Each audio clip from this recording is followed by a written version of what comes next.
Yes, people, welcome back to the channel. Welcome back to the show. Race for Europe is back this evening, and it's been FA Cup weekend, and it's been great for some. It's been bad for others, trust me. There are some people that are going to be very happy on this podcast, I can imagine. There's going to be some people that are going to be very sad on this podcast, and there's going to be some people that are going to be insufferable. We're waiting for Errol and Pete. Don't worry, they will be here. No Maz tonight. He is not available, but Pete and Errol will be here. Let's just go straight into it, boys. We're going to do Arsenal, Liverpool, then we're going to touch on West Ham, and then I'm going to ask about your predictions for FA Cup because the draw has been tonight. And LB, I'll be interested to know your thoughts on the draw because it's probably the one that was most biggest draw out of the draw tonight. I would have said potentially. I don't know what your thoughts are. I haven't seen it in full. From what I hear, it was a tasty draw. So we'll talk on that as well. But first of all, we've got to talk about Arsenal, man, because this is getting beyond the joke now. These last 3 games have been an absolute shambles. Mikel Arteta has a lot to answer for. And to be honest with you, everything that's come to my concern has now come to fruition. And unfortunately, it all lands at the door of Mikel Arteta. Now, yesterday, we didn't play shambolic. We weren't awful. But in front of goal, we were worse than awful. It's embarrassing, actually, now to have a bunch of players that I actually quite rate highly, particularly Saka, particularly Martinelli. I know he didn't play, come on, yesterday. Jesus, I'm a big fan of. He is now injured, so we had to play who I'm not a fan of. Eddie Nketiah doesn't get a call yesterday. And what was that? What was that? I mean, by 15, 20 minutes, we should be at least 3-0 up. We can't shoot. We can't score. We're refusing to shoot at some cases. Martin Odegaard, yet again, great opportunity to take a shot, doesn't bother. Flicks it out to Nelson. And unfortunately, every single question mark that is being answered or asked about this manager is failing. We have had no mentality at any of the big games so far this season. We've lost to West Ham in the Carabao Cup and the league. We've lost Liverpool now in the FA Cup. We've gone to Villa Park. We lost. We've gone to St James Park. We lost. We went to Stamford Bridge. We couldn't win. We couldn't win on North London Derby. We haven't been able to beat Fulham home or away this season. But we're going to go win the league. Mikel Arteta is good enough. There's no problems. I need you mute because I'm being an echo. But I don't know which one of you, or is it me? There's a massive echo from someone. Yeah, someone's. Yeah, right. Everyone's pointing at me. Yeah, right. Let me just check. Let me put my. No, I've got echo cancellation on. I've got echo cancellation. I don't know who it is. I don't know who it is. But it is someone. And my honest opinion now is that there's serious pressure on him. Now, if Arsenal fans want to start laughing and pointing the fingers at Newcastle, for whatever reason, they've got this obsession with Newcastle now, probably because they beat us and they can't get over the VAR thing still. But they want to say that Eddie Howe's under huge pressure. If you think Eddie Howe's under pressure, then Mikel Arteta must be. Because if Eddie Howe's had 1 win in 8, Mikel Arteta's had 1 win in 7. There is serious pressure under Mikel Arteta right now. And for those that don't want to accept it, oh, he's so good. We love him. He's one of our favourites. He used to play for the club. He's got great hair. He's a good-looking Spaniard. All these crap fans come out with, singing songs like Tierney at the back. He's now gone to Spain, by the way, Tierney. For all those that don't know, Arsenal fans are still singing about him being at the back. It's embarrassing, if I'm honest. What's that one, Potts? Did you sing that one? How does it go? Waka waka eh. What was it? Finish that one. What's that one, mate? Waka waka that is one that should never be sung because this guy does do nothing of the sort by scoring. I mean, we've seen this guy now miss from 5 yards with his head. He's 6'4", this geezer, by the way. There was an opportunity, I don't know if you remember in the first half, maybe Errol will remember, where he's got a hit it first time with his left foot. Apparently, this guy's left-footed and technically good. I've not seen it yet, but apparently he is. And he decides to just mess it up, take a touch. Saka does really well, wins the ball off, I believe, Gomez, flicks it to Kai Havertz all the time in the world. All he's got to do is flick it back to Saka, and he tries to reach Nelson, who's got Kenyatte running back to him. This guy is crap. I said it on my fan cam, and I'll say it again. He will go down as a Pepe, Mustafi type signing. He is not going to go down as an Aubameyang signing. He's not going to go down as an Alexis Sanchez signing. And that's just the Emirates era. For me, it is absolutely embarrassing that we've spent £65 million on this player and we have not now got any money to go and buy a centre forward. Or have we? Because today we're linked with £50 million for a player. What striker is it, guys? What striker is it? No, it's not a striker. It's fucking Amadou Onana from Everton. Another midfielder. Which, by the way, yeah, we probably do need. what is the more priority right now? Arsenal can't score goals. Do we stick with Eddie and Havertz? Because Jesus apparently out for 3 months again. Every time he gets a knock, it's 3 months. This geezer needs new knees. It's ridiculous. Every 6 weeks, this geezer's going out for another 3 weeks, 3 months. What is going on? And I look at the manager yesterday, and he's heading his hands like this. What's going on? He's shaking. Good. This is your fault. You messed the goalkeepers around.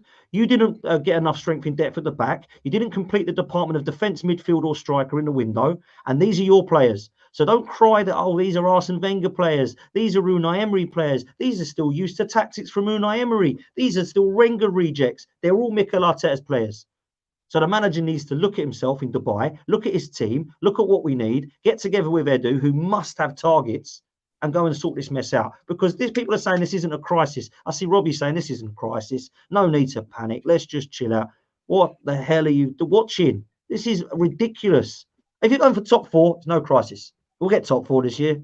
It's fine. Get top 4. Kroenkes will be happy. Arteta keeps his job. But there are some fans, unfortunately, that think that is acceptable. I'm not one of them. I'm unfortunately, the minority who thinks that Arsenal Football Club should be actually raising the standards and going for titles. Unfortunately, there's a lot of the fan base, toxic, negative. We can't win the league. Manchester City are in it. They're going to win it. Everybody at Manchester City are in this league and you expect to win it? You're toxic, mate. You're negative. Get down the road and support Spurs. Yeah, I want to win, so go and support Tottenham. That makes sense. They win everything. Absolute embarrassment. Our fan base, I tell you this now, guys, there are more embarrassing moments that I've witnessed within our own fan base that I'm embarrassed to be associated with some of them. They are an absolute disgrace, some of them. The Twitter abuse I'm getting, the Instagram abuse I'm getting, all for wanting to question a manager. How dare you? How dare you question my manager? How dare you? Go down the road and support Big Ange. He's doing a better job. I can't be dealing with these people. They're absolute embarrassment. Shambles of a fan base. And that's why they'll win nothing. This is why we've gone 20 years without a title.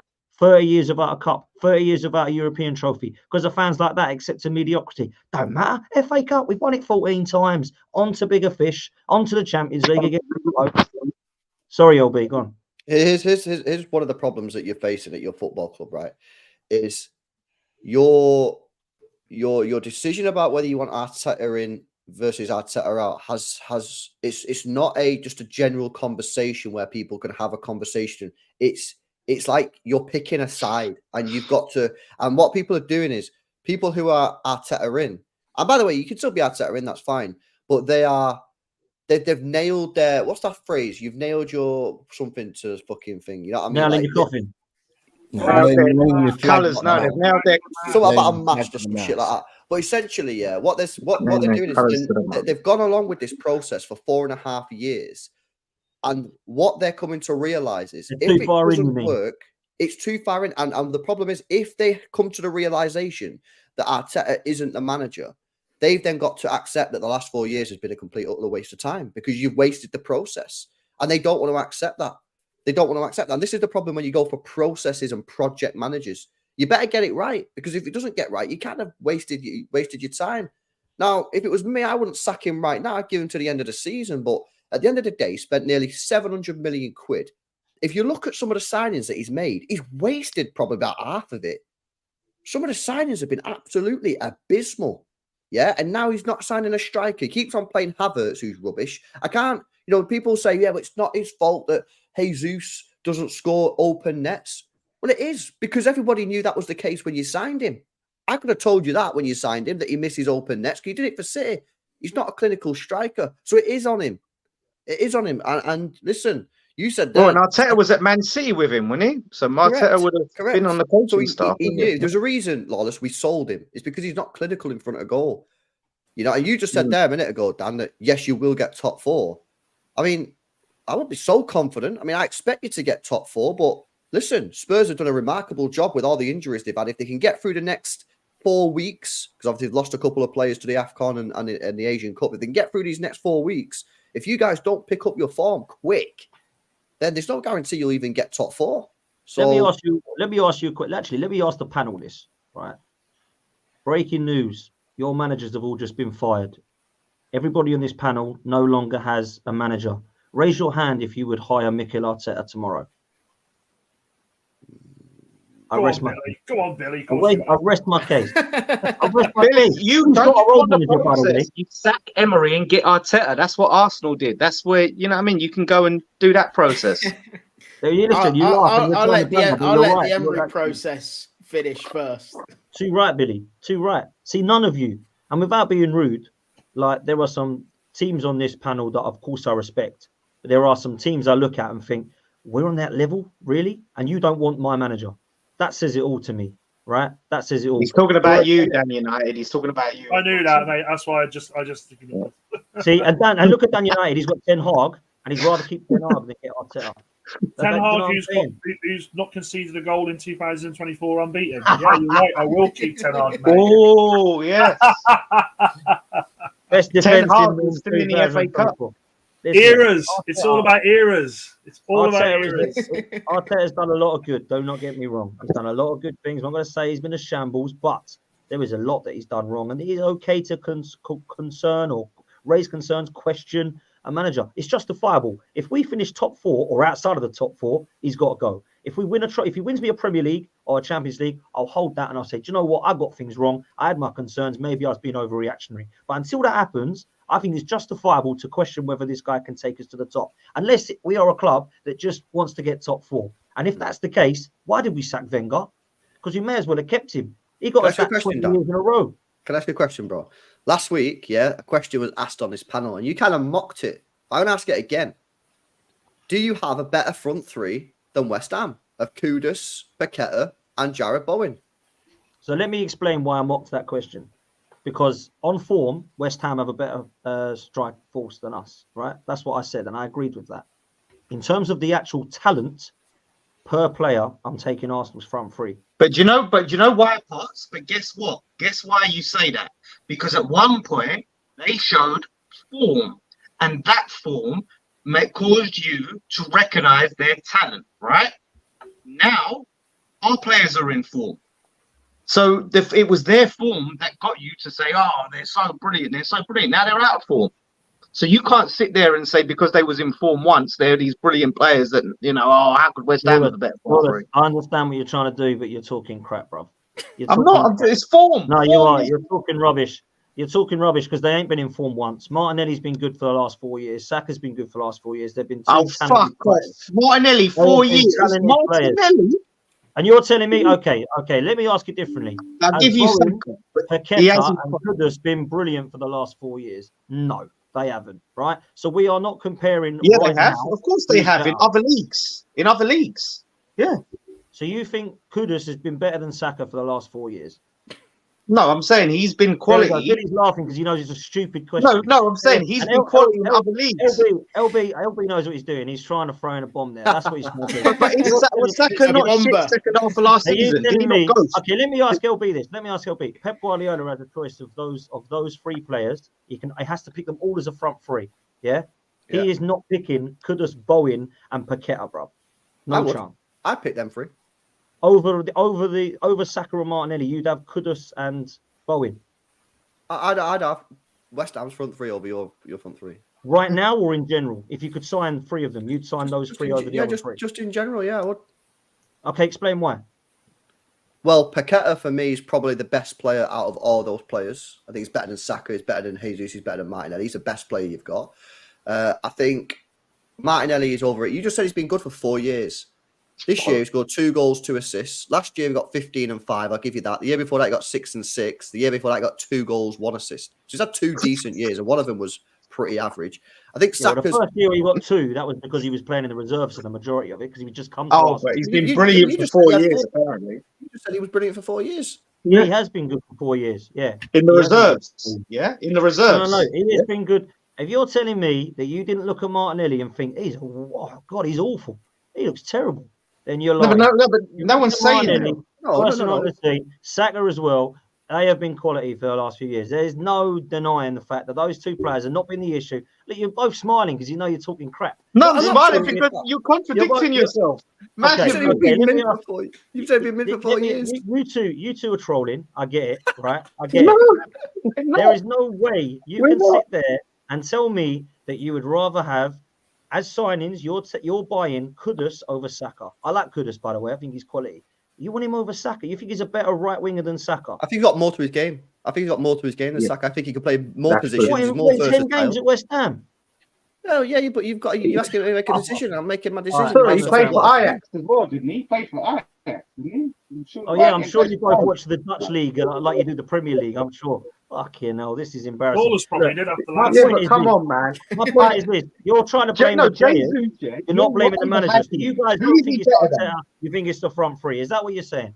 The front three at the moment. No, I'm not saying it's not Arteta, but this is Arteta's team. You've just said it's them three players. No, but it's them three players. I'm saying this team is the team that Arteta built. And I'm not saying Saka's I agree with that. And we're not saying that these players are shit. What? So it's on the manager. So we're agreeing.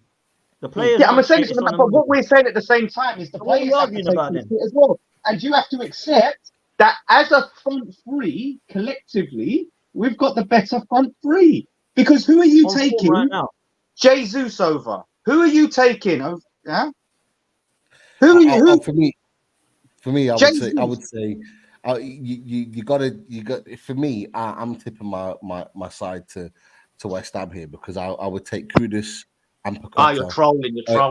You're trolling, Pete. No, I would take. I'd take right Kudus. Now you would. Right now you would. I agree with that. Sorry. I would take Kudus and Paqueta over Martinelli and Jesus all day long. I think the biggest argument, if we're being honest, is the Saka one because Saka is a quality player. He has been and he's having a bad moment at the moment, but you can't take away what he did last season. He was outstanding. Martinelli. That bit may well be a trolling from the boys above me, but the other Martinelli had one top season. Question, those two I would take. And I'm not even adding. And by the way, Pete, can I just add this? Bowen's been outstanding this season. So, but that's what I'm saying. They're playing in Arsenal's team, right? So they're playing in a team that has a lot of money spent, right?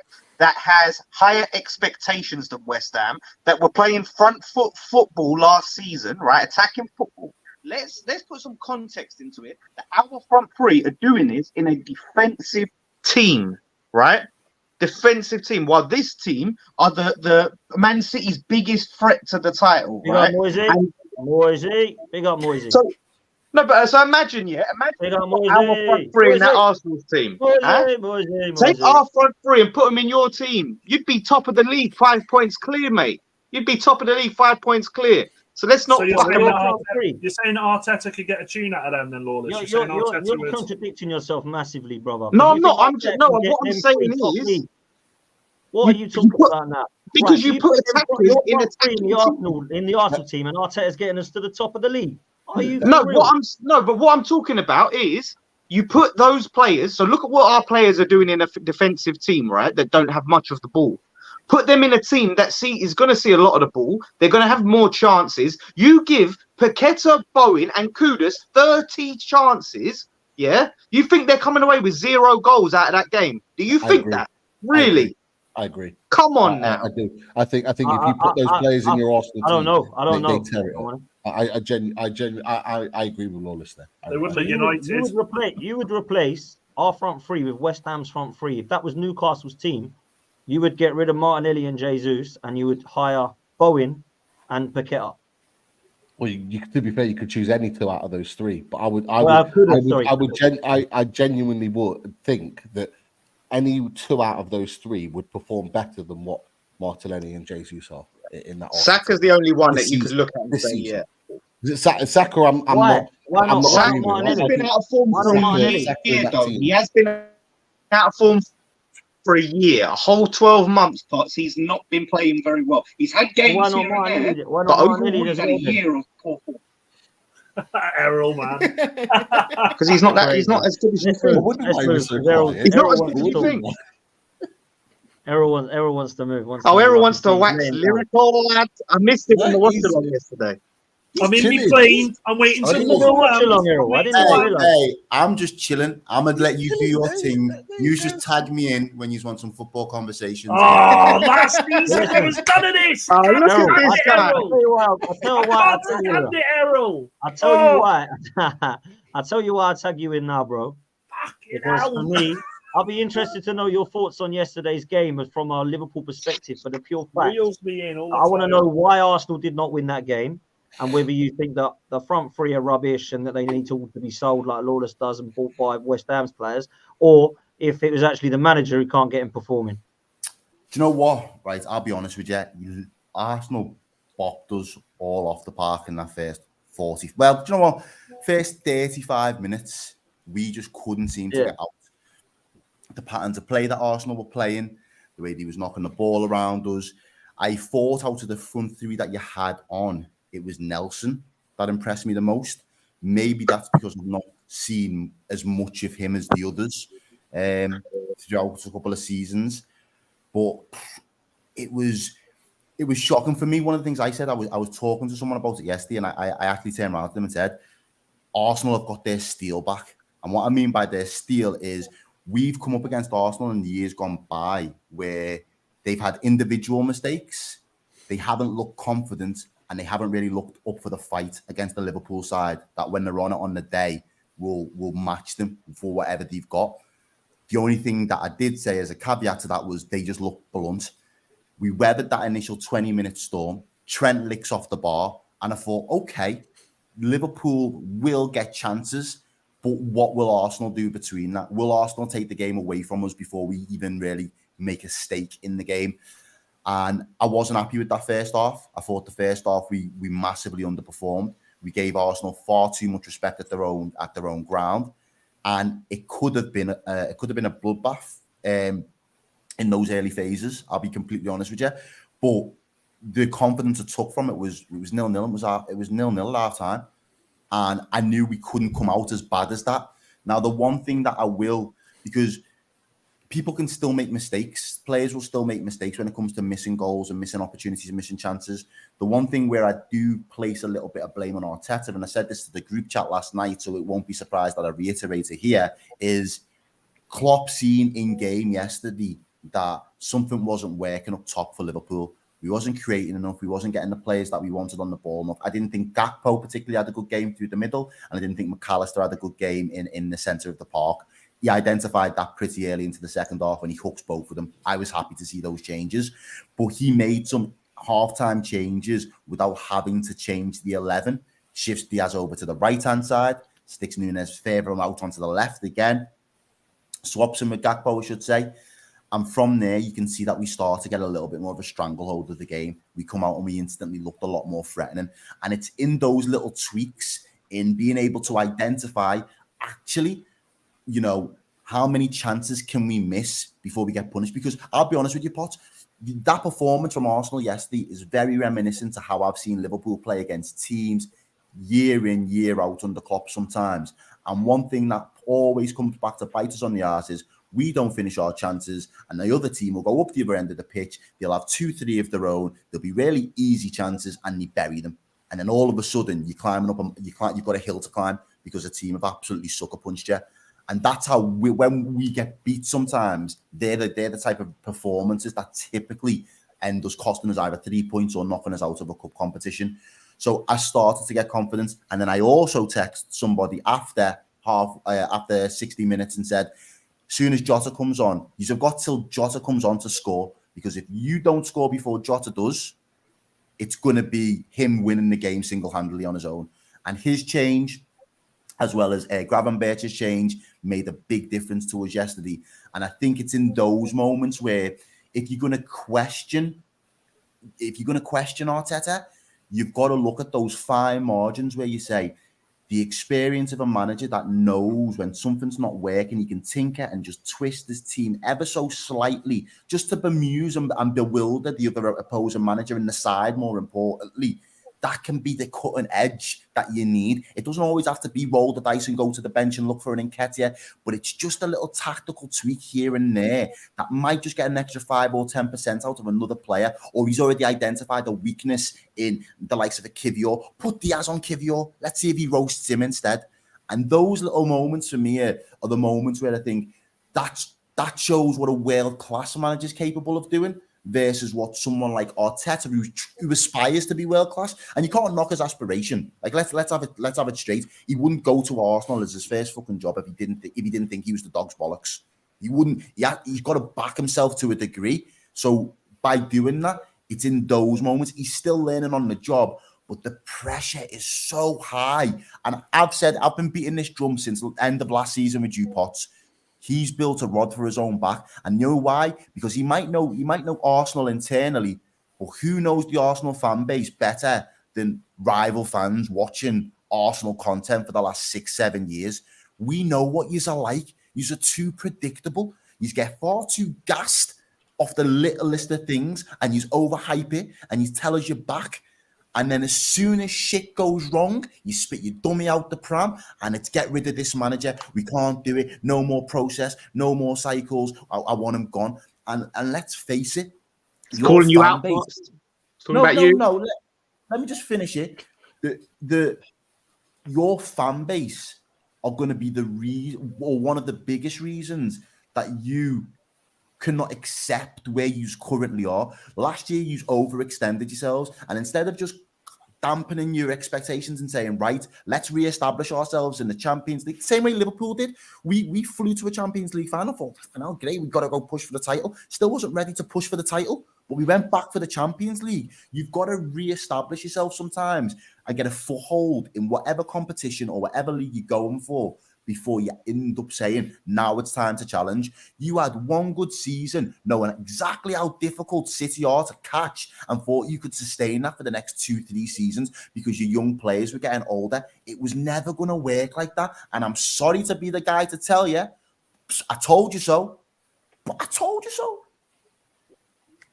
Yeah, and to be honest with you, when you told me so, I wasn't sitting there saying you were talking rubbish, to be fair. What's going on? Errol sat back down. Oh, he's done. I'm not with him. I just give up with him. I'm not. You've got to stick up for these Arsenal fans. You're not. Lawless, you're talking in the toilet. I don't know if you're talking underwater, bro, but listen, I can't stick up. I can't stick up for Arsenal fans that say this crap, man. I can't. And he's right. They're always right. There's a lot of people I do content with that. Here he comes. Back up. And unfortunately, mate, it is embarrassing. They go over the top. They say we're going to go win the league. I've never said Arsenal are going to win the league. I said we had a 5 out of 10 window. LB messaged me earlier, and I actually did worry and think, what have I said earlier? But he said he rewatched my transfer deadline day, and apparently I gave it that window and said exactly what's happened now. So I've been saying it a lot. I've been consistent with it. It might be toxic and negative to some, but I can't sit there and be happy at the moment where we've lost 3 games and we're out of all the trophies. We've got a Premier League to try and win.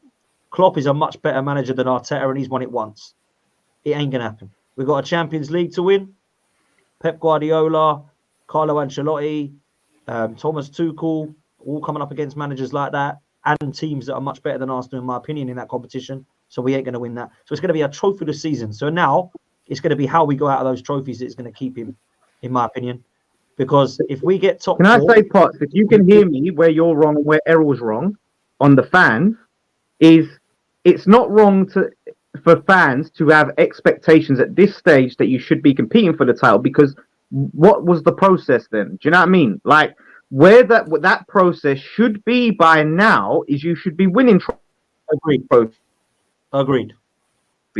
Right? If it's a process and it takes X amount of years, then fans shouldn't be sitting there and going, oh, let's just re-establish ourselves. Let's establish ourselves in the top 4 and get consistency. Because, let me just say this, because, yeah, realistically, Errol, you're right. Based on the team that we've seen, because we all looked at it and we said, nah, they peaked last season. But for the manager's expectations, he should be expected. Is my audio still? It's like you got Mike cutting out. It's like I hear what Lawless is trying to say. The expectations on the manager should be for him to deliver by now. That's all I'm saying. So fans, the thing is, and that, if that's internal, and that's fine. Where I get a little bit conflicted with that, I can't get a break. Liverpool. No, I'm not talking about you, Errol. Go. I'm just talking about the audio. No, first, if it's not the internet, it's the audio. No, Liverpool. For everyone else that can hear me clearly, Liverpool. We're looking up at. I can hear you. Yeah. Yeah, Liverpool were looking up at fucking hell.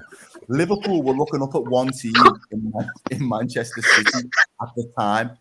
Whether Arsenal felt like Liverpool had completely fell off or Liverpool were just having a bad season, Arsenal as a team should not have overlooked the threat that was Liverpool and should definitely not have overlooked the threat that is Manchester City. So to say that you're going to now eclipse two of the best footballing sides that the Premier League has seen in the last 10 years, even if you don't want to say for the entirety of the Premier League, for the last 10 years, I don't think you can pull a 1 and 2 higher than Liverpool and this City side. I think that's a reasonable thing to say. This Arsenal team were trying to disturb that, and I don't think you could do that in 4 or 5 years. It took us nearly 4 years to just disturb City on their own.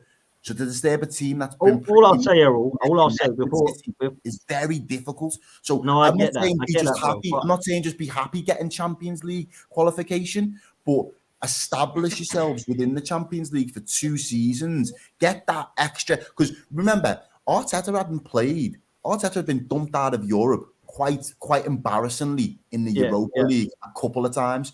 So to then say I'm going to level up and go into the Champions League and also take on City and Liverpool to win a Premier League, you're asking a lot from someone. Even if you are putting the financial resources behind them, you're asking a hell of a lot. And like I said to you, again, going back to last season, and I think a few of us did say it, it's mad that you got as close as you did. But to me, that was your chance to strike. Your iron was hot. Absolutely.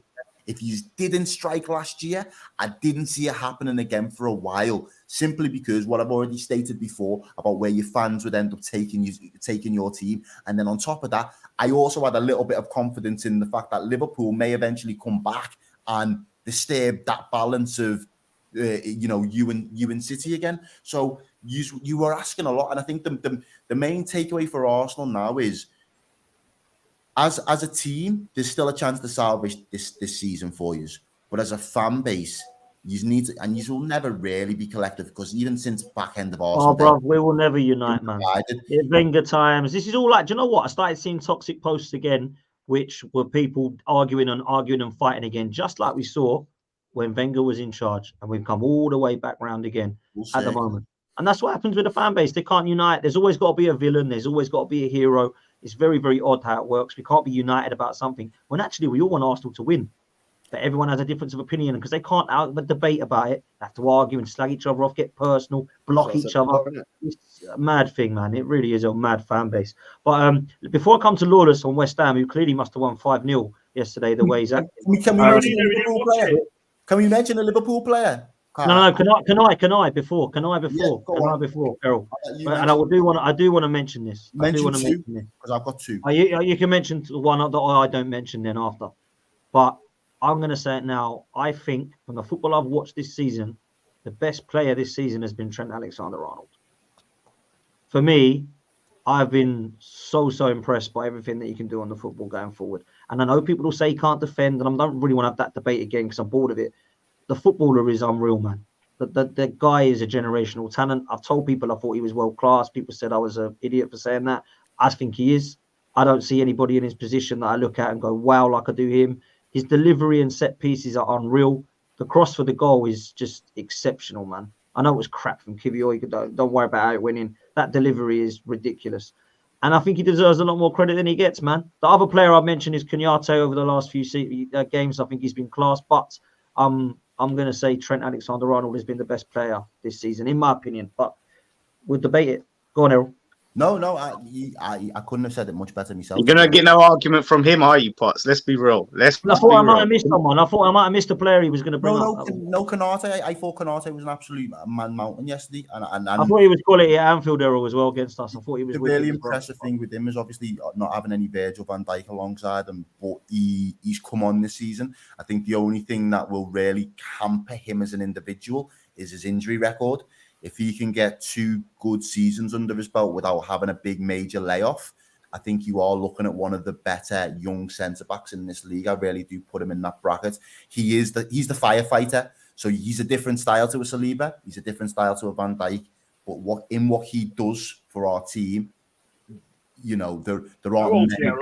France have got Kenyatte and Saliba as a pairing. I think he's 23, I think I want to say 22, 23.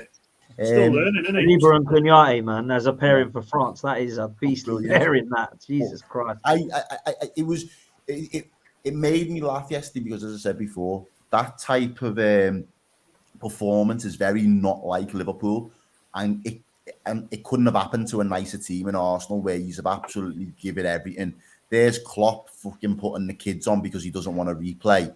And I didn't even realise them kids, man. Connor, Bradley, and Bobby. Who the hell are they? He look good. He look good there, young lads. You know what I mean? Pete will know a lot about a couple of them kids there. So it was a very satisfying result in the end because I think the performance in itself, it was class. It was class for you boys to get.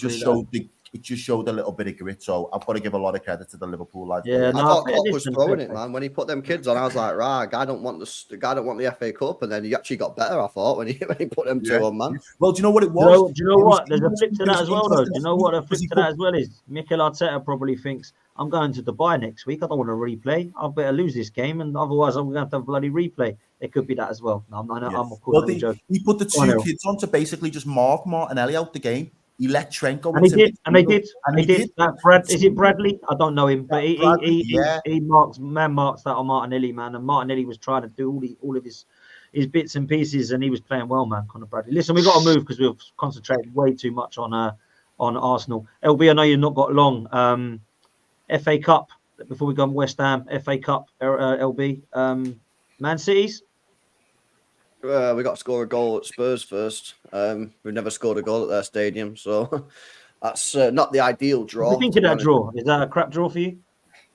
Well, yeah, I mean, statistically, yeah, because we've never scored a single goal at their stadium since we played there. So maybe a 0-0, get them back at the Etihad and try and beat them there. And they're a bit of a bogey team for us, but I don't know, man. I'm quietly confident that maybe we can actually score a goal at Tottenham this year. You know, I reckon we've got enough in the firepower up top maybe to get a goal, but it is what it is. And obviously Villa getting Chelsea as well, so big teams going out there.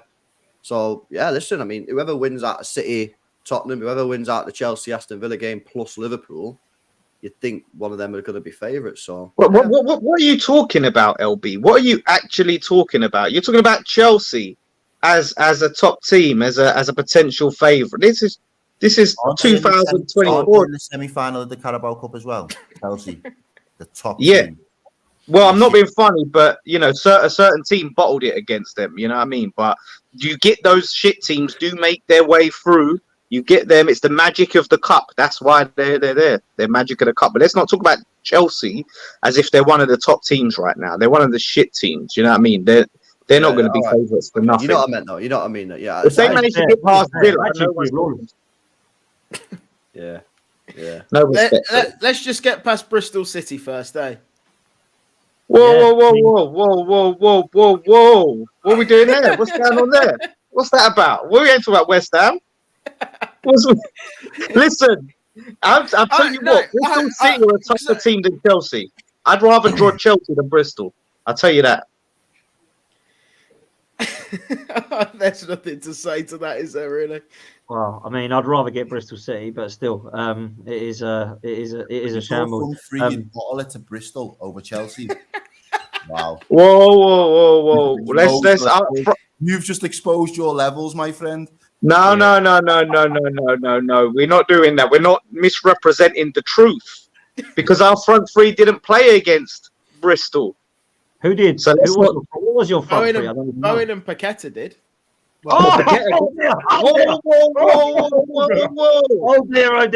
What's happened? What's just happened here? Oh my God! Calm yourself, Potter. Calm yourself. What happened here? Paqueta had to come off after 14 minutes of an injury, after just coming back from injury. So effectively, Bowen was the only one who played. Essentially, so you know, we're not having that. Bowen's the one that don't get in our front three then combined. Okay, I'm with you now. Well, he scored. He done his job, didn't he? Right, against Bristol City. Sorry, is Saka scoring any goals right now? Yeah, I don't know. Bristol City, I'd like to think he'd put one in if he can put one in. You'd like to, wouldn't you? You'd like to think that, yeah. Lawless. We touched on it before we come on live. the injuries, obviously, to Paqueta, and did you say Bowen's injured as well? Was it Bowen? Potentially, yeah, that's what I'm here. I don't know if it's anything serious, but They got a big squad. They got Danny Ings, they got Ben Rama. They'll be fine. If they're 4 to 5 week ones, are you worried? yeah, of course. If they're 4 to 5 week ones, obviously. What are you worried for? You got in top 7. Chill out, man. Your squad's quality. You got Ings. You got Mendrama. You're fine, bro. Chill. You got Mabama. This is a great squad, man. Why? Don't be down about it, mate. You'll be fine. Sorry, when did I ever say this? When did I ever say we have this deep squad? When did I say that? You must have. You're getting top 7, mate. You'll be fine. Sorry. We have to have like the ultimate squad depth to get 7th, right? We really? We've done it before. We got top 6 with no squad depth and the semi-final in Europe. I hope with a front three like that, that's better than Arsenal's. You better be getting in the top 4. I mean, that's what I'm thinking. Yeah, well, it's a team game, unfortunately. With Moisey at the wheel, you should be picking him up about how defensively solid he is. See that comment, Stu Max, but Bowen on crutches still more potent than Jesus. Yeah, yes, true. Put these forwards in their place. Injury-prone players, I'll tell you that now. But listen, I'll tell you, Lawless, talk to me about what happened and what went wrong, because you couldn't beat Bristol City. He didn't watch it. He didn't. How did he know? Well, I mean, he must have seen highlights, but he must have known your reaction from it. But I said this anyway, right? I said we shouldn't have even played the team that we played. We should have put out a complete B team. Obviously, we were missing Kudus. We were missing Paqueta after 14 minutes. Zuma wasn't playing. But at the same time, that's a strong team. And I said, I don't want to see us play no strong team against Bristol if you're going to go and play a weak team when you get to Anfield. What's the point of that? If you're going to end up resting players later on, let's just do it now. And yeah, we'll go out of the cup now and just get it over and done with instead of wasting our time. Start to go back. We beat Arsenal, you know what I mean? Only to end up playing a weak team against Liverpool and to get to a semi-final. So I thought that was stupid. And then Paqueta just come back from injury and you go and throw him in against these lower league thugs. Yeah, that are just, there to kick your players up in the air. Thugs. Wow. What are you expecting? Wow. Thugs. Yeah. Wow. Lower league thugs. That's what they are. Elite fan here. You know what I mean? Where teams can't come and maybe roughing you up a little bit. No, Unreal. I thought you would have been. No, they can't come and roughen us up a bit. No, you can't come and do that, because guess what? We got stakes. We got high stakes we're playing for. We're playing for Europe, yeah? Got high stakes. You're going to come and rob these players of Europe just because you can't. Just because you can't get Europe, Bristol. Because you can't get no Europe. Lawless. Jealousy. I'm waiting for 6 weeks' time when you've been on like four or five losses and you're sat here going, no, I'm not Moisey. Fucking Bristol. I'm having them. Fucking Bristol. Bristol, yeah. I'm telling you. Do you know what I mean? Reece Nelson. Do you want Reece Nelson? Toby's asking. There's no player I want from Arsenal that they'd be willing to part with. Not one. Not a single player that they'd be willing to part with that I want. It's all trash. You know what I mean? All their excess is trash. So if someone can name one, I actually agree with that. Yeah, there's no one. So no Reece Nelson. That's like Palace. You can go Palace. You know what I mean? Or Bristol. Smith Rowe is an interesting one, but the problem is he ain't played enough in the last few years for me to really. But that's a potential one that if the price was right, I'd look at that. But we need to definitely sign players in January. We do need someone up front. With Antonio's re-injured himself. He fell over or something and hurt his knee in training or something like that. After he was coming back from injury. And then you got Paqueta potentially out. Kudus is obviously at AFCON. And then we obviously need to see the Bowen situation. So yeah, man, we need a left winger. You'll be fine. And we need a striker. You got squad. What are your fixtures coming up? We got Sheffield United away, Bournemouth at home. Not easy. We got Arsenal coming up. That's easy, straight up. You know what I mean? Like, yeah, Arsenal. We've already done them twice. Please clip that. What's the point? We've beaten you twice anyway. Even if you win that game, it's 2-1. So This is just like for you guys to get some self-respect from us. You know what I mean? So at the end of the day, we've already beat you twice, mate. You can't outdo that, and we've already cost you the league. So. I don't really care about the one that didn't actually mean anything for you because you went and fucking screwed up at Anfield. But it meant something for you, Pots, didn't it? But it meant something for you as well. Embarrassingly bad at Anfield. Even Errol was sitting there going, "Wow, what an embarrassment this is to actually." I feel bad for West Ham. So sorry, you gone and ultimately gone and lost to Liverpool anyway in the FA Cup. So there's two trophies that you could have actually won. One week, man. Well, you know, yeah, they're a good side, but I told you that. That's why I said they'd finish above you, but you weren't having it. You didn't think that they could finish above you. Oh, we're going to get second. We're Man City's biggest threat. I predicted second. I never said they could never get above us. I said I predicted second. I'm going to go Arsenal, but Liverpool. Well, your prediction was bollocks, wasn't it? Wasn't it? Yeah. It's still just like our prediction of 10th was you predicting us to be 10th. You can admit that was bollocks. Is the season over now? What's happening here? What's going on? All right. Oh, you were wrong. You were wrong. It's the new year, and you were wrong. West Ham are not coming 10th, and Arsenal not coming second. We'll see, won't we? Listen, at the end of the day, we're still in the FA Cup. West Ham dare to come 8th, and you're in the mud, bro. I'll tell you this now. Fuck off! You are absolutely in the mud. 7th place. We can come above these. How dare you? How dare you say that to me after you sat there and said, well, it's context. If Arteta loses the Champions League and the Premier League in a certain way, then he can stay. You know, what's that got to do with anything? No, well, because then why does that not apply to West Ham? And we take Man City to the last day of the season, then there's context. Otherwise, I'll see you later. Okay, so what if we take 7th? What if last day of the season we finish 8th? Huh? Tell me. No, but tell me if that flip that round, yeah. Last day of the season, we just miss it. We just miss out on 7th. Last day of the season, we finish 8th. Yeah, we take it all the way. Last day of the season, we come second. What's the thing? I've said we come second, and you were wrong. You said we would come 4th, and you'd come 7th. So you're in the mud. No. I'm saying if we miss out on 7th, like you miss out on the league last day of the season, you've got to give us the same way you're giving Arteta that saving grace. If that happens, I'll give you an honorary mention on my channel, saying well done, West Ham. Listen, I've already got an honorary mention on your channel. You already said that I would. Let's not have. I hope you're hoping that Moisey stays. By the way, signs a contract. I expect to see you absolutely in tears if he goes, because this front three he's put together is better than Arsenal's. And he's missing the first time in 43 years. I hope he don't go for your sake. Well, he's potentially going to be missing that front three, isn't it? I want to see how he deals with adversity. I want to see what we sign in January, and I want to see how he adapts, because he's going to be missing that front three. You're in a precarious position here, though, Lawless, because I asked you last week, what was it?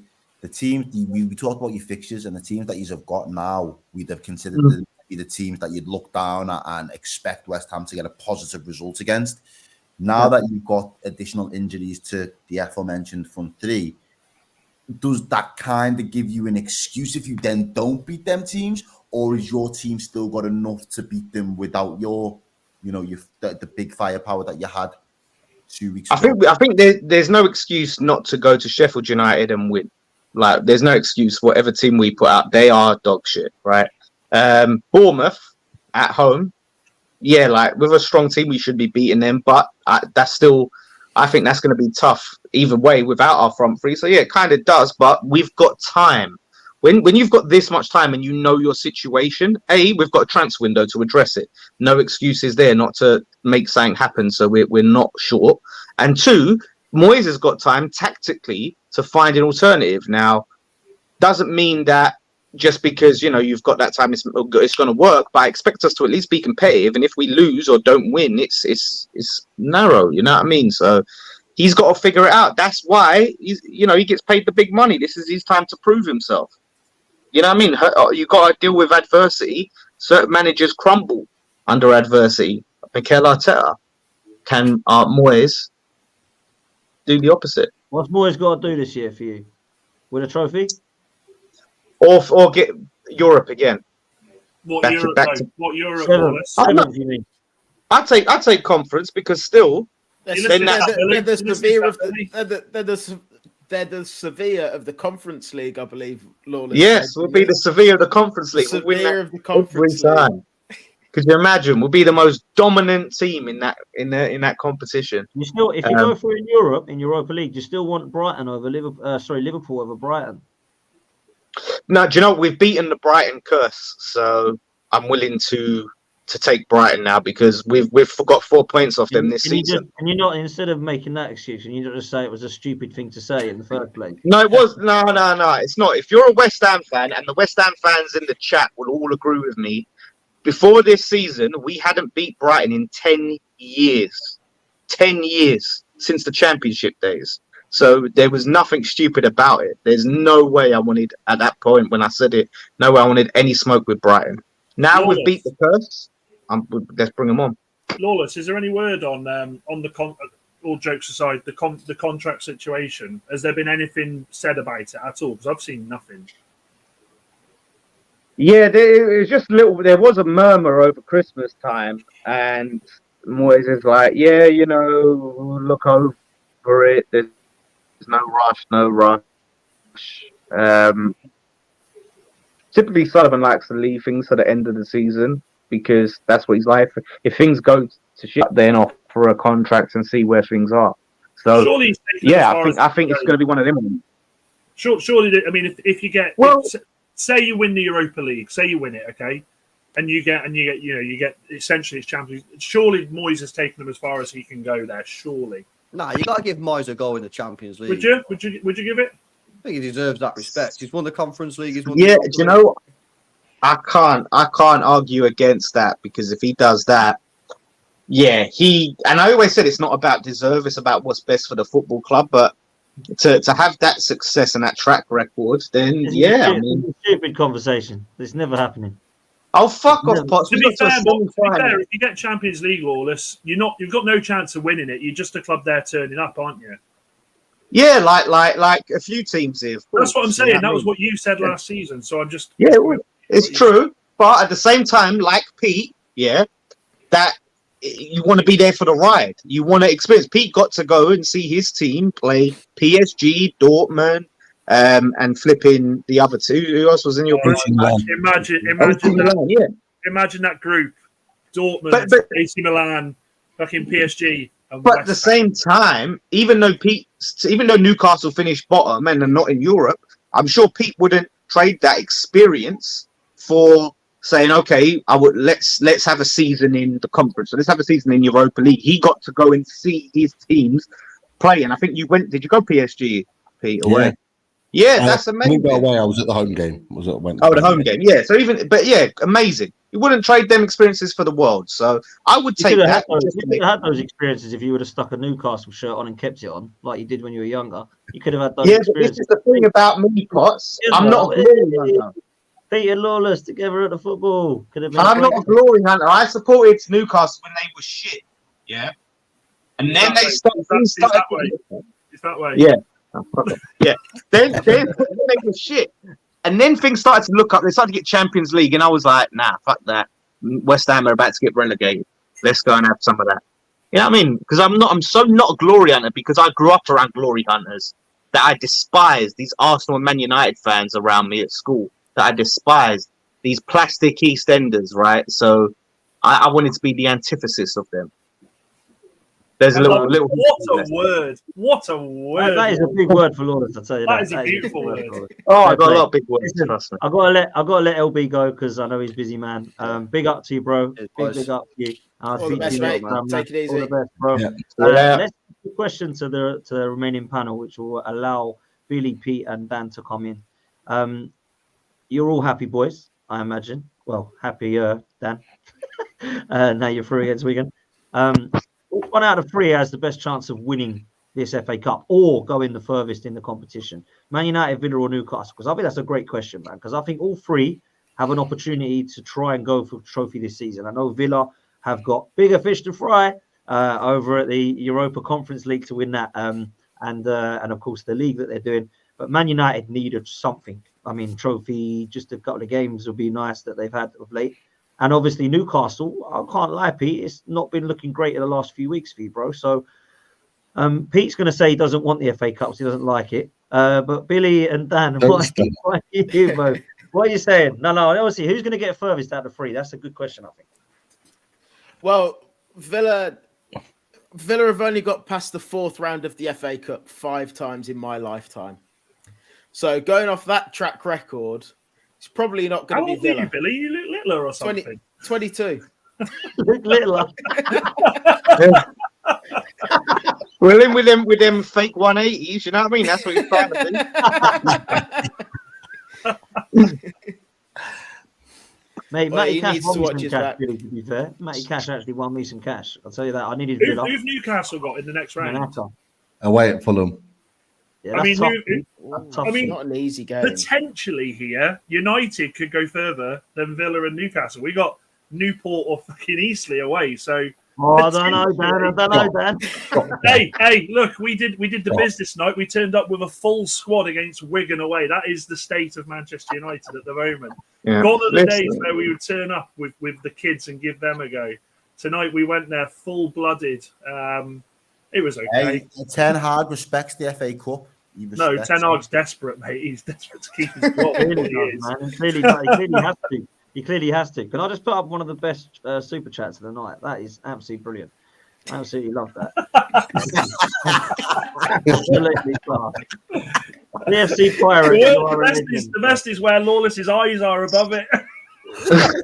Where's the self-awareness from a Chelsea? Like, where is the Chelsea self-awareness? Like, you're not even on this show because you have no hope of getting Europe. You're not playing in Europe. You have no. Come on, like, what are we doing here? Why are we hyping up Chelsea all of a sudden? Why are we revising the season? I'm not hyping them up. I think they're shocking, man. I don't know. The comment above that super chat. So Lawless is a failure hunter. I found quite funny. Billy, is that you? What's your second name? Not me, unfortunately, not me. I'd come out with that one straight away. Go on, Billy, please continue. Why would Villa get further? I mean, you're going to beat Chelsea, right? Yeah, I think we can beat Chelsea. The draw could have been a lot worse to us, to be fair. Yeah, I can't. I look at the Villa that I'm looking at the minute, and I can't help but be positive and think that we can go far in a competition like the FA Cup. I'd love. We're 3 games away from Wembley. 5 games away from winning it. So, yeah, I'm confident that we can go far. I'm confident that we can get past Chelsea. Obviously, if you just look at the draw of the 4th round, United have obviously got the best draw of the lot. So, if you're going off odds and stats and whatever, United are probably going to go further. But I don't know. It's you go into that 5th round draw, and all of a sudden things may look a little bit different. They could draw Man City. You never know. But as things are, I'm happy with where Villa are. I think we can go far, and obviously hope we do as well. It's the only thing my dad's not seen us win in his lifetime. So I would do anything for the FA Cup. But you'd rather win the FA Cup than the Conference League, right? Oh, hands down. I'd rather win the FA Cup over anything, to be honest with you. I never said, by the way, I never said I wouldn't rather win the FA Cup over the Conference League, but the Conference League is better than the Carabao. That's a fact. Okay. Sorry, let me just state why. Conference. What does Carabao get you? Qualifications to the Conference League. What does Conference League get you? Qualifications to Europa League. Case closed. Done. No arguing with it. Conference League is better than Carabao. Okay. Well, hopefully we win both of them. Historic competition is the Conference League. Massive history. It's got a lot. Oh, history has to start somewhere, Potts. Sorry, Potts. When the FA Cup first started, people going, "Oh, this new competition is Tim Pot. What's this FA Cup all about? Who's Tim Pot, mate?" Every time when you start doing that voice, what is that voice? That's my Potts voice. let Pete, before I ask Pete, let Dan come in here because NS Sports TV says a question for you. Says, do you see Rasmus Højlund as a future 20-goal a season striker? I feel sorry for this kid, man, but go on, Dan. Yes, I do. Just not at Manchester United under this current setup. I think the kid's got all the attributes to become a really, really good striker, but playing in the formation he is at the moment, he's going to struggle to get 10 goals this season. I feel for him. He was, to be fair, he snatched a couple of chances tonight. Should have had a couple, but yeah, I think the talent's there. The talent is there. It's undeniable. It's just obviously whether Manchester United decide to play a system that is going to help benefit this kid, because at the moment he is struggling in a team where he is not getting past you. So yeah, look, the ability's there. We just have to wait and see what Manchester United was it a penalty tonight, or did Bruno make the most out of that? You can fucking stop shaking your head, Errol, after what we saw Liverpool do the other night, mate. You can stop. You can get yourself back down on your sofa with your fucking pillow and shut up. Fucking hell. Honest to Christ. It was sorry. No, it was dubious. It was dubious at best. It was a penalty, but I didn't appreciate the reaction from Bruno. I didn't like that. But I think, look, letter of the law. At least we said that. That was a joke from Bruno. I don't know what that was all about. It was basically like similar to Jota, to be fair. Do you know what? I think that was a clip. I'm going to go down and hope that is. What annoys me is Errol, don't start. Errol, don't. Exactly. Don't do it, I can't hack it off him. Don't do it. Do you know what it is, right? I'd give you that if the set of circumstances were closer. Bruno had no momentum in what he was doing. He was pretty much from a standing position, and it was his trailing foot that gets clipped. Jota's ran half the length of the pitch with the ball at his feet, traveling at speed, and he still gets clipped after he's gone past the keeper. So it's not like he sees the tackle coming. Bruno saw the tackle coming and knew what to expect and left his foot there. Jota had no clue once he had took it round the keeper that he was going to get. But unfortunately, Errol, I see what you're saying, but unfortunately, that's the modern day football. No, it is, and I completely agree. Everyone hates that. Everyone hates that part. That's what everyone does. Yeah, everyone does. And I saw ex-professionals going, "What the hell is that? Just tap it in. What's he doing?" Bruno again is going to get stick tonight for it because he's gone down like he's been shot, and he was even embarrassed. He got up. The Wigan players are like, "Are you all right, bro? What are you doing?" And he was like, "Oh yeah, just let me take the penalty quick." Like, he was even embarrassed. I'm like, but like I said to you the other week, though, with that, Dan, if Bruno doesn't go down in that moment, as embarrassing as it is, and something happens at the other end, he's going to get pelters for not going down when there's clear. This is the problem. This is the problem. Do you know what the most embarrassing thing tonight was? There was this one moment where Onana saves the ball and he does this like this, and I'm thinking, you absolute cretin. This is Wigan away in the FA Cup. Yeah, and he's going to celebrate. He shouldn't even be here. He should be on the plane. You know, this is another thing that Ten Hag has completely ballsed up. We've brought a keeper in to play cup games. We're letting Onana stay behind. It's like taking a kid to the fair and letting them have one more go on the ride. You know, the taxi's here. You got school tomorrow, but no, I want one more go on the ride. If Cameroon it's Cameroon go deep into the competition, we're essentially then going to be throwing Bienda into it. When today was the perfect opportunity to get him minutes. It's another decision with Ten Hag that absolutely baffles me. Like, I'd understand if it was, do you know what I don't? If it was one of our strikers who was going and we are in the mud at the moment and we do need goals, I'd kind of understand it. But a goalkeeper that's been underperforming and has been horrendous, has probably been, I think we'll all agree, probably the worst signing of the season. It has to be. To have him playing against Wigan in the FA Cup is just a joke. And like I said at the start, this is where Manchester United are at the moment. We're having to go to fucking Wigan and play a fully strength side. So it's another decision that for me, it just baffles me. Absolutely baffles me. It shows a lack of trust from the manager. What else it shows, OP? Trust that goalkeeper to come in and see you through a result against Wigan away.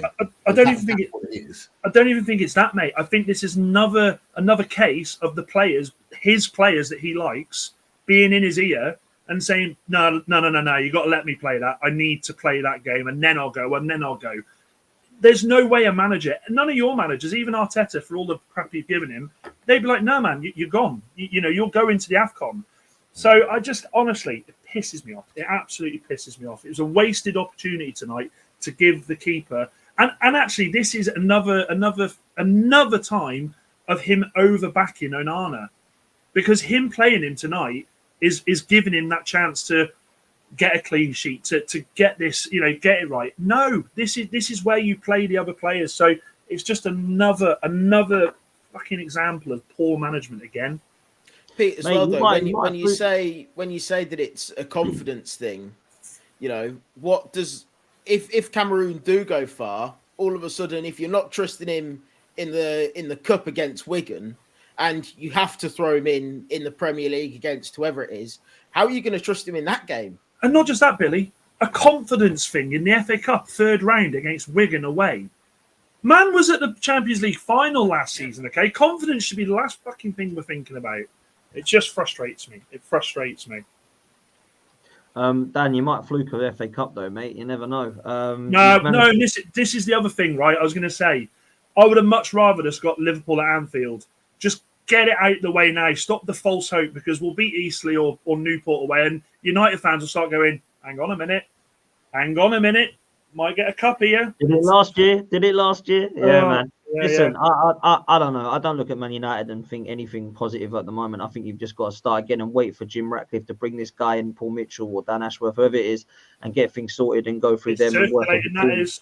The Dan Ashworth thing is circulating more. It is circulating. I don't know. I mean, I don't know what's happening. You need something, man. You need something. Listen, to come to last few minutes, I want to wrap up with Pete and Bill.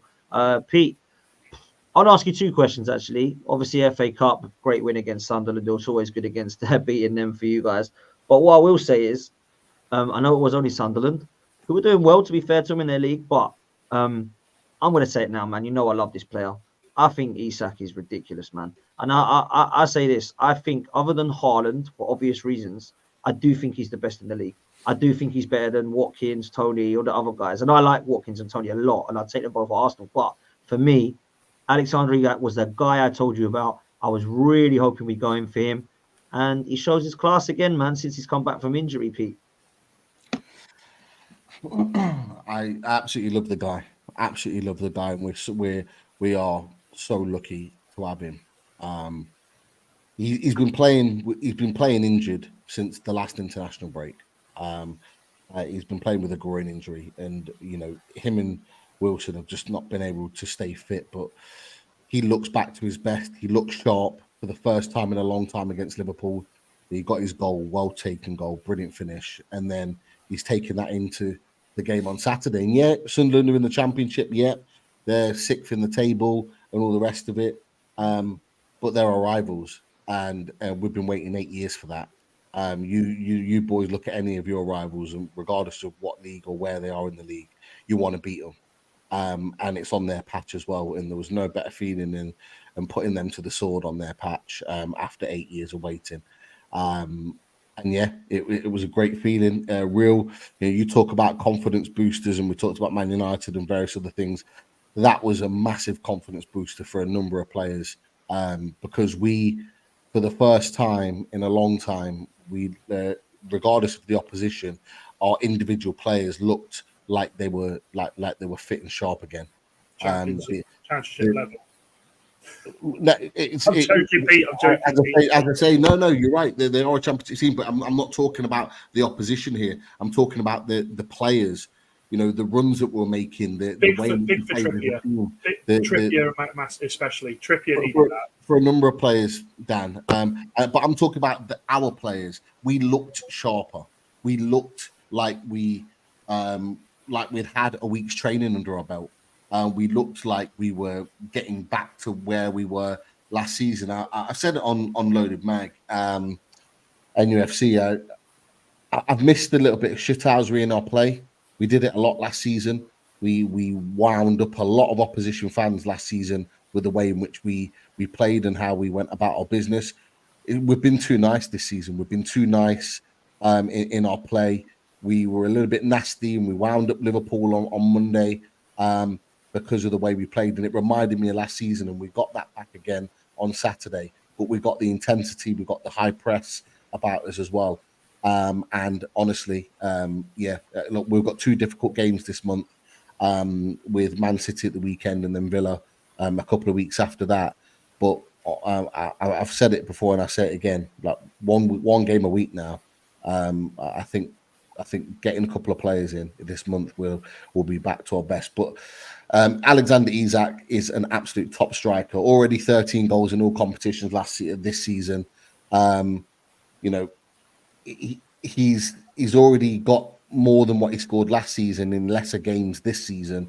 Bearing in mind he's played a lot of those games injured, and our top scorer last season was Wilson with 18 goals, so he's already 5 off that total.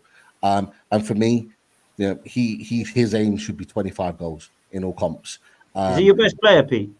I think he's one of our best players. I think Bruno Guimaraes, who was equally fantastic at the weekend, is such an important player to us.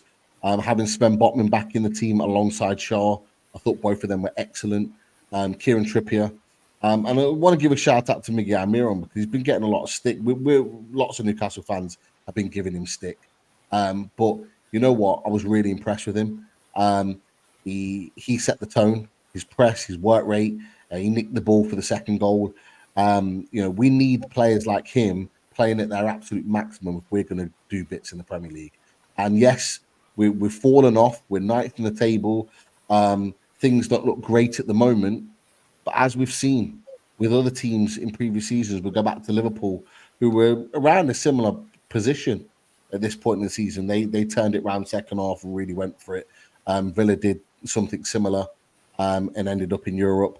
I still think that we've got a great chance, not of Champions League, but a great chance of certainly finishing within 5th or 6th place easily. Champions League is top 5 this year. I still think you've got a chance. Villa and Newcastle could still both come 4th and 5th. If it's top 5, Spurs have got a great chance as well. I still think there's a chance with top 5. If Champions League's top 5, if it's top 4, I don't think we have. But I do think that 5th or 6th should be our absolute aim this season, in my opinion. And I do think that we're within the next 4 or 5 weeks, we're going to start seeing a much better Newcastle United. Even if we don't get the results of the next 2 games against Man City and Villa, I still think you're going to see a better Newcastle United, which will fill all the fan base with confidence that we're going in the right direction. Yeah, fair play, man. Listen, last question for you, Billy. Who's the bigger threat to Aston Villa this season, in your opinion, when you look at the league? Newcastle or Spurs? It would, I mean, looking at the table now, it would have to be Spurs, but Newcastle are a team that I rate very highly. Isak, like you just mentioned, quality player. Really, really like him. And with 1 game a week, I can really see them go and getting the players back, obviously, from injury. I can really see them going on a run. So I do think that they will be there or thereabouts come the end of the season. But looking at it now, Spurs are a lot closer to us in terms of points and that. So I'd probably have to say Spurs. You still worried about Newcastle? I'm not having to dig at Pete here because they got City this weekend. If they lose that and you win, that's 16 points, Billy. That you would and then we've got them as well at Villa Park. You could put them to bed then, basically, in terms of you finishing above them. If you if you win your next 2, basically. We've got Everton away, which isn't an easy game, obviously, and then Newcastle at home. So, but yeah, 2 wins in those games, and if Newcastle lose at the weekend as well, obviously, I think that's us finishing above them quite comfortably. Even Pete, you'll admit that's done. Okay, quick question. I'm not looking at Villa. I'm being deadly serious. I said it to loaded boys. I think after we lost to Luton. I'm not even looking at Villa. I'll be honest with you. You boys are talking about Villa, Newcastle looking like at each other. I'm not looking at Villa because I'm with you. Villa will finish above us. There's no doubt about it. That's not even a conversation for me. My conversation is, can we finish 5th or 6th as an absolute minimum? For an absolute minimum for me, I want us to be finishing in Europe. I want us back-to-back European competitions. At this point right now, I don't care which competition it is. Don't care if it's the Conference League, Europa League, or Champions League. We have to get European football in some way, shape, or form. And I do think with the improvements that I've seen recently and the players getting back up to fitness, full speed, we're seeing Isak playing the way he is right now. I genuinely think that we can compete for those positions. I think Villa will be looking at top 4 in isolation. And I think that in itself is out of our remit for this season. Interesting, man. Listen, to close the show, we'll do something interesting very quickly. Everyone gets a chance to see us out. I want everybody to give me the honest opinion on where you think your team is finishing this season. right now. We're just about to go to a bit of a break, for some anyway. Winter break. We're off to bloody Dubai. It's a nice treat for losing to Liverpool. I'm going to change my prediction on Arsenal just because of the way that we're playing and say that I think we will finish third behind Liverpool and Man City. I'm going to go for that. Billy, what are you saying, bruv?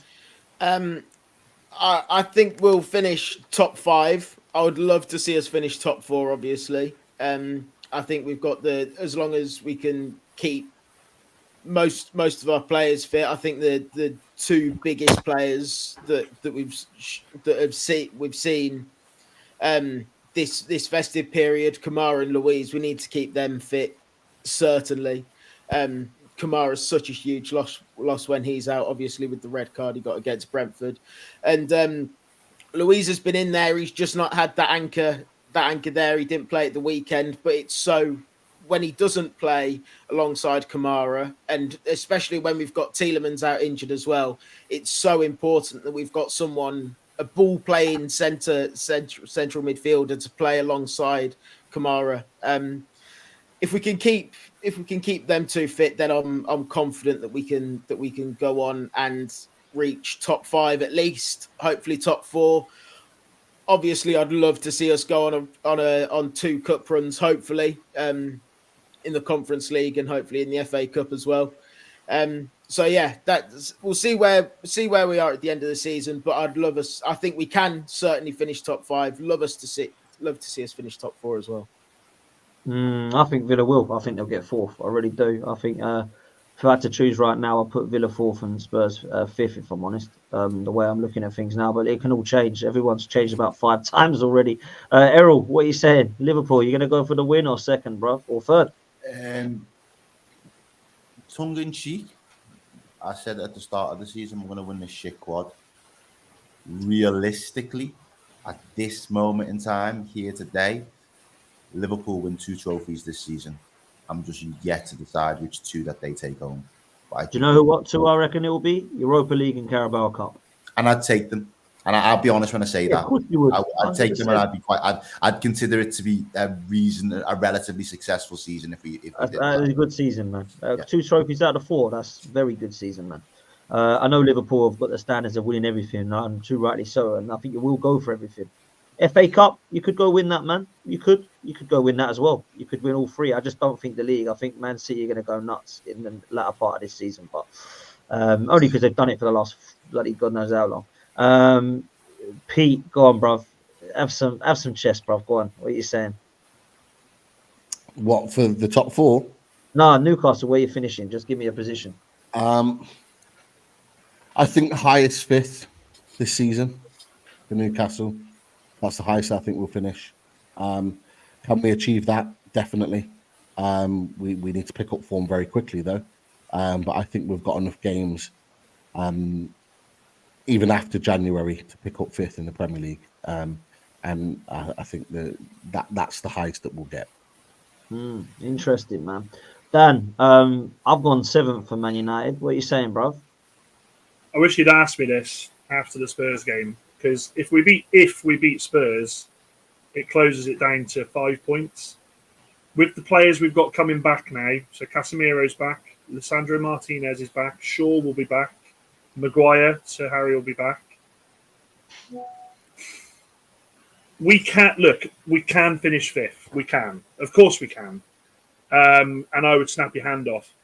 I think players coming back will be a bit too. I think it'll come too late. So I'm going to say we're going to finish 6th.